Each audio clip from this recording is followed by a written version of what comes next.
ఎదుగుతా ఉన్నది పాల సముద్రంలాగా ఆగుతా ఉన్నదా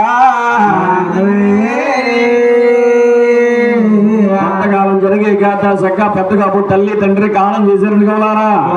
తండ్రి గారి పెత్తనం అంతా పెద్ద కాపుకి వచ్చిందని కవలారా పెద్ద కాపు కసేరికి వెళ్ళి నాయానికి నాయం ధర్మానికి ధర్మం తీర్పు చెబుతాడని కవలారా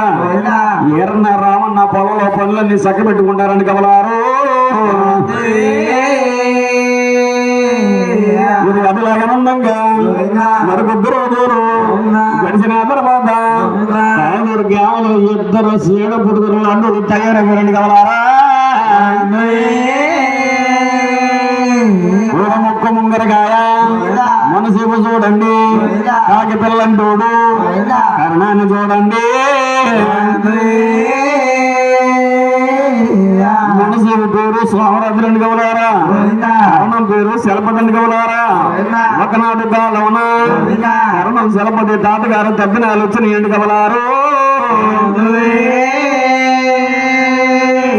ఆ తాతగారు పెద్దనాలకి కాయకూరలు కావాలంటే ఎక్కడ దొరుకుతుంది అలా పెద్ద కాపు సేలోకి వెళ్తే కాయకూరలు దొరుకుతుంది అని కవలారా ఈ కరణం శలపతి చక్కగా పెద్ద కాపు సేలోకి వెళ్ళాడండి ఏమి రాగారన్నా ఏమి రారా నన్న మా తాతగారు పెద్దనాలకి కాయకూరలు కావాలరా ఏరన్నారు రామన్నా కావాలి అంటారు వాళ్ళకి ఏరు అమ్మాట్లన్నా ఏరన్నారు రామన్న ఏమన్నారని కవలారు ఏమండి కర్ణం గారండి మా అన్నగారి చేతిలో ఇలాంటి పొన్నుగర్ర ఉంటుంది ఆ పొన్నుగర్ర మా గానమాలు తెచ్చినట్టయితే మా యాత్రంతా కూడా రాగిపట్ట మీద రాసిచ్చేద్దాం మా అన్నగారు ఆదర లేకుండా మీకు శిబురుపులు కూడా ఎమ్మండి అన్నారట ఆ మాట్లాలకించి నాయన ఆ కరణం శలపతి ఏం చెప్పాడండి మనసులో అనుకుంటున్నాడు ఒరే ఏరన్నా రామన్న మీ ముగ్గురన్నదం మూడు ఒక్క మాట మీద మీ అన్నగారి మాట అంటే మీరు ఆడదొప్పులు ఎదురా ఈ ముగ్గురన్నదం ముల్లి ముప్పు దెబ్బలు పెట్టి 3 చెరువులు నీళ్లు తాగించకపోతే నా పేరు నాని పవన్ వర్గే మనకి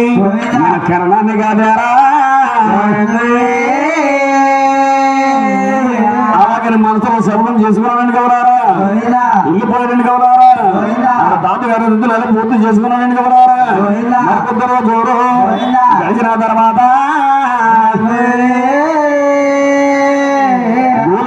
బాబు గారి గిద్దెలు వెయ్యి పుట్టి అమ్మకానికి వచ్చిందని కవరారా ఎవరు ఏం చేశారా చక్కగా కరణం మనసు పెద్ద కాపునికి ఏకని కవరారా పెద్ద కాపు నబాబు గారి గిద్దెలు వెయ్యి పుట్టు అమ్మకానికి వచ్చిందిరా నీ సేను కలిసిపోద్దురా పొలంలో పొలం కలిసిపోద్దురా పెద్ద కాపుని కొనుక్కోమన్నారని కవలారు ఏమండి కర్ణం గారండి నా దగ్గర సీలు తవ్వకూడదు లేదు ఇప్పుడు 18 లక్షలకి సీను కొనాలంటే నా వల్ల కాదు అన్నాడట ఒరే పెద్ద కాపు నీ దగ్గర డబ్బు లేకపోతే 18 లక్షలకి లోటు రాయిరా నబాబు గారికి ఎప్పుడు డబ్బు ఉంటే అప్పుడే డబ్బిచ్చి 105 పట్టుకుపోదు గాని ఈ సీను సాధారణ చేసుకోరా అలాగని చక్కగా పెద్ద కాపు చేత 105 రాయించారని కవలారా నబాబు గారు సీను అంత పెద్ద కాపు చేత కొనిపించారని కవలారు పెద్ద కాపు కొన్న సేను యజమంటే తింటేనని కవరారా ఎచ్చా గోరంతులు ఎడమంటి కవరారా అన్ని రొప్పలు డొంకలు పంట తగ్గి పని చేయడానికి కవరారు మంట సమయంలో కర్ణమ్మ మనసేపు పెద్ద కాపు సంవత్సరాల్లో చిచ్చు పెడుతున్నారని కవలారా ఏమిరారన్నా ఏమిరా రామన్నా ఈ అన్నగారి మాట అంటే మీరు వాడు తప్పలేదురా నబాబు గారి దగ్గర కొన్న పొలం అంతా కుటుంబ పేర పెట్టుకున్నాడు రా నీకు కడగొద్దులోకి చెప్పాక రాసి ఎదుగుతాడురా అలాగని చక్కగా కారణం మా మనసు పోయి ఏరని రామానికి 100 మూసి 2 కవలారు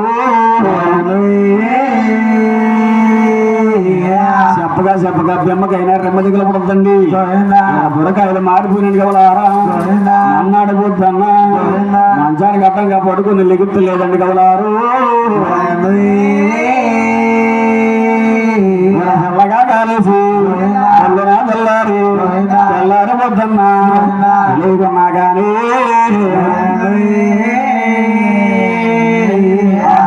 ఏమంటున్నాడు కవలారా ఏమన్నా రావన్నా పొలం కాడికి వెళ్ళకుండా పడుకుని పొద్దున ఇంకా లెగలేదు ఏదన్నా ఒంట్లో పోకపోతే డాక్టర్ గారింటికి వెళ్ళొచ్చు కదరా వెళ్ళకపోతే మన పనులన్నీ ఎలా జరుగుతురా బాబాయ్ అంటాను వెలిగేడు ఆ మాటలు విన్నారా ఏరన్నారావన్నా అన్నయ్య నాయనరో మాయన్న అన్న పెద్ద బాబు మాకు ఇయ్యోళ్ళున్నా ఏరే తప్పదు నూరేళ్ళున్నా సాగు తప్పదురా అంతకు కామడ్డు మాకు గిద్దుడొక్కే గిద్దుడు సోవుడొక్కే సోవుడు మాకు మాకైనా అని పనిచేయమన్నారా ఆ మాటలు పెద్దగా బాలకించలేని కబడారా ఏరన్నారా ఈ బుద్ధి నీకు పుట్టింది కాదురా ఇప్పుడు మా తెలిసి చెడిపోతున్నారా అలాగని పెద్ద కాబు ఏమంటున్నారని కబలారు నీకు ఎట్టలేని సంసారం నడుపుదాం అనేది నడవదా అలాగని పెద్ద కాబు ఓటాలు వేస్తున్నాడండి కబలారా దూరం పోవరా ఎద్దెల్లో బుడ్డు ఒక్కోటన్నాడా చిన్నోడు కాసేడా పర్వదా భాగంబు ఎద్దెల్లో బుడ్డు ఒక్కోట అన్నాడా అది మైమూడు కాసేడా పెద్ద కాపుకు దేవుడిని ఓటాకి ఏమున్నాయండి కవలారు